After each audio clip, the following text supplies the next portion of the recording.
안녕하십니까. 암호화폐 정보를 전달해드리는 닥터 비트맨입니다. 수요일도 슬슬 마무리가 되고 있습니다. 참 시간 빠른 것 같은데 조금만 더 기다리시면 주말이 찾아오게 되죠. 조금만 더 화이팅 하시길 바라면서 수요일의 마무리는 과연 어떠한 소식들이 반겨주게 될지 보도록 하겠습니다. 최근 비트코인이 이제 13,300달러 도달 후 보합 흐름을 보이고 있으면서 지지선을 강력하게 만드는 모습을 보여 긍정적인 상황이다 볼 수 있을 것 같은데요. 어제는 다시 한번 장중 13,250달러, 오늘은 장중 13,700달러를 회복하면서 펀더멘탈이 다시 회복을 하고 있습니다. 긍정적인 소식들이 계속해서 나오는 것 같은데 첫 번째 소식으로 비트코인의 접근성이 높아지는 소식입니다. 미국의 ATM 기기에서 비트코인의 구매가 가능해진다고 합니다. 굉장히 좋은 소식인데 내용 같이 보도록 하겠습니다. 리버티 X 같은 경우는 자체 ATM 네트워크에서 비트코인 현금 판매 기능을 지원한다고 합니다. 암호화폐 전문 미디어 코인텔레그래프에 따르게 되면 미국 주요 ATM, 비트코인 ATM 서비스 제공 업체인 리버티 X의 경우 자체 네트워크에서 비트코인 현금 판매 기능을 개시한다고 발표했습니다.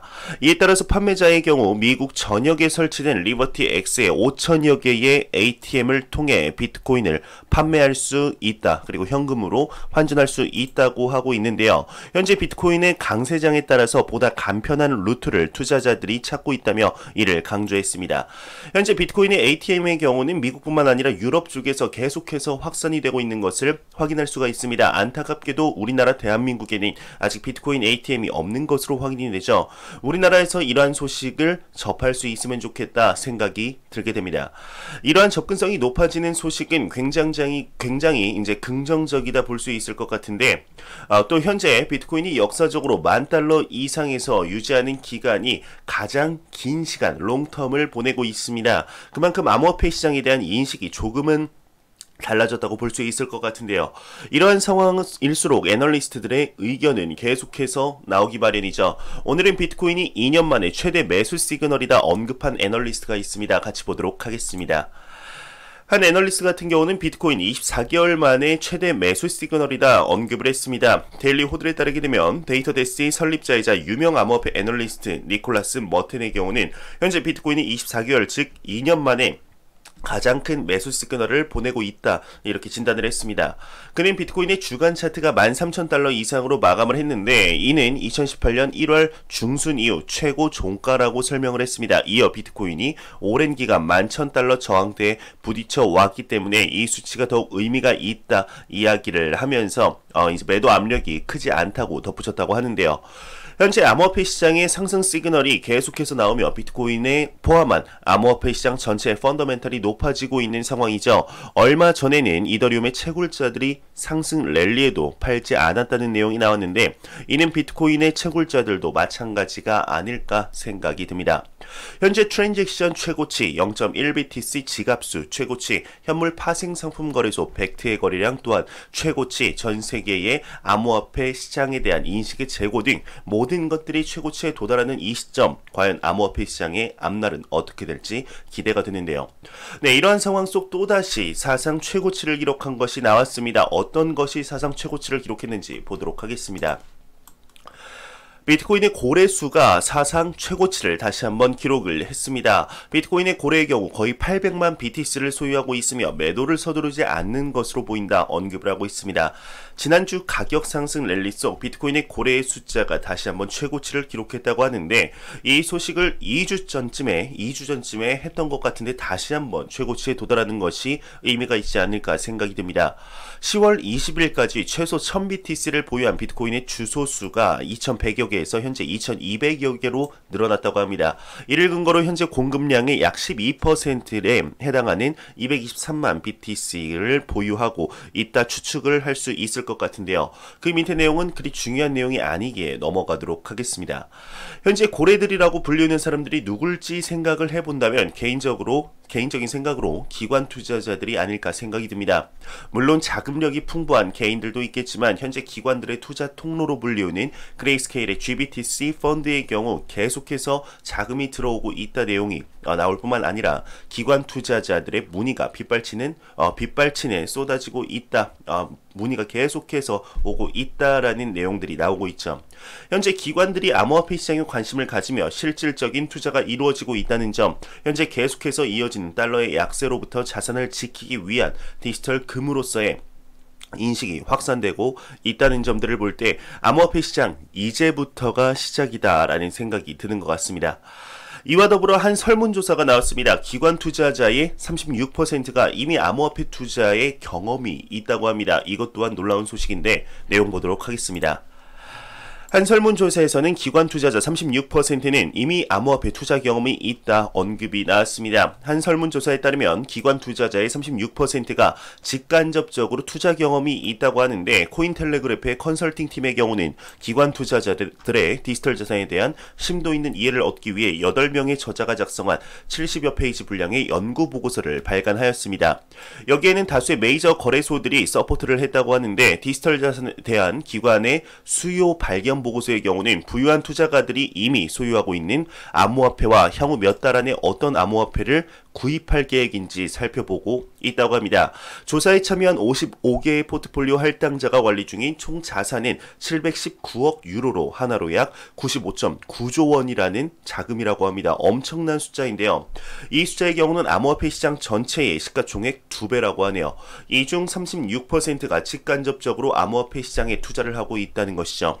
아직 투자하지 않은 기관 투자자들 또한 약 40%의 숫자가 투자 의향이 있다고 하는데, 기관 투자자들이 가장 관심 있어하고 투자 경험이 있던 코인의 경우는 75%가 비트코인과 이더리움에 관심이 많았다고 합니다. 사실 이미 수년 전부터 기관 투자자들이 암호화폐를 매입하고 있다는 소문이 돌았었지만, 이번 나스닥 상장 기업인 마이크로스트래티지와 트위터의 CEO가 설립한 스퀘어의 매입이 이를 뒷받침해주는 것이 아닌가 생각이 드는데요.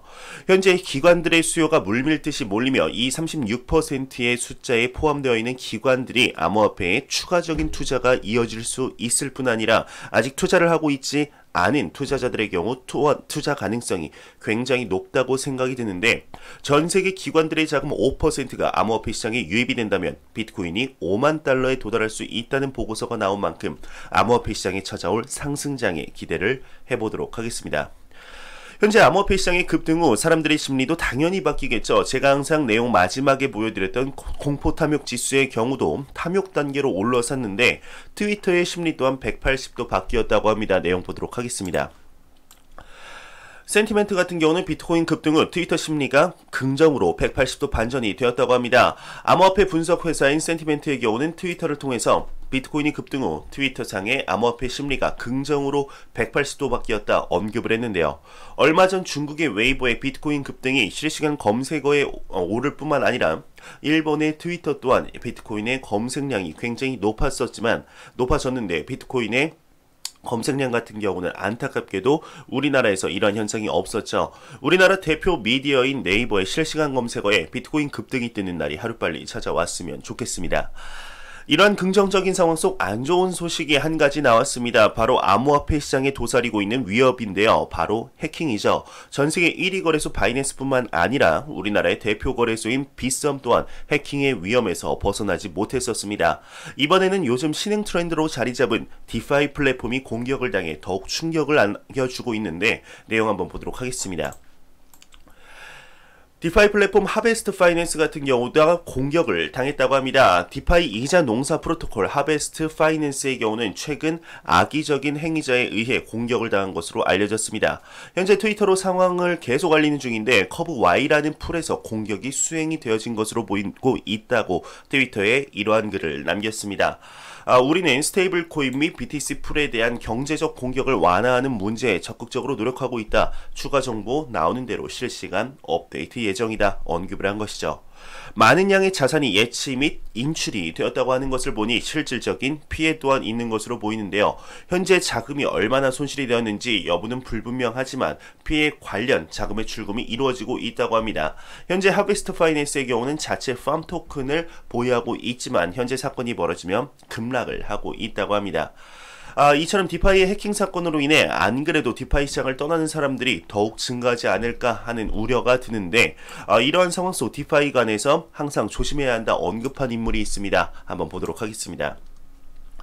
크라켄의 CEO 같은 경우는 검증되지 않은 프로젝트 손실을 감수해야 한다 언급을 했습니다. 암호화폐 전문 미디어 유투데이에 따르게 되면 미국 암호화폐 거래소 크라켄의 최고 경영자 제시 파월의 경우는 디파이 스캠은 거래소가 마땅히 구제해 줄 것이라고 기대해서는 안 된다 언급을 하며 보험, 감사 등 이제 절차를 충분히 밟지 않은 프로젝트는 손실을 감수해야 한다. 그래야 더 성장할 수 있다 언급을 했습니다.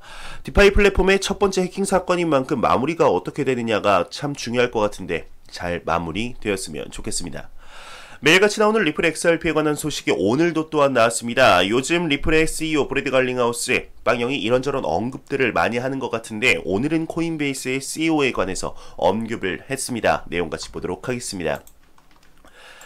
리플 CEO 같은 경우는 코인베이스의 CEO 정치 거리두기는 잘못된 정책이다 언급을 했습니다. 미국 경제 전문 방송 채널 CNBC에 따르면 최근 브래드 갈링하우스 리플 CEO의 경우는 실리콘밸리 소재 핀테크 스타트업들인 사회 문제를 함께 해결하기 위해 노력할 의무가 있다며 브라이언 암스트롱 코인베이스 CEO의 정치 거리두기는 잘못된 정책이다 지적을 했습니다.